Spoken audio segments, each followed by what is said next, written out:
এটার মধ্যে করে খাওয়াতে হবে।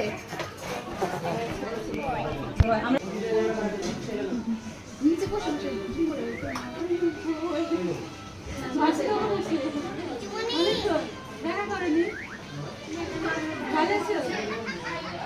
একবার করে মেকআপে বসছি, একবার করে রিচুয়ালসগুলো কমপ্লিট করছি, কারণ অনেকটা দেরি হয়ে গেছে।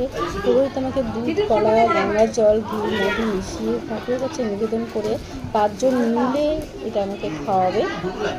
এই শাড়িটা পরে আমি খাবো, সেই শাড়িটা আমাকে গঙ্গার জলে বিসর্জন দিয়ে দিতে হবে। এই শাড়িটা হতে হবে অবশ্যই বাবার বাড়ি থেকে। এটাই আমাদের সাথে প্রথম নিয়ম।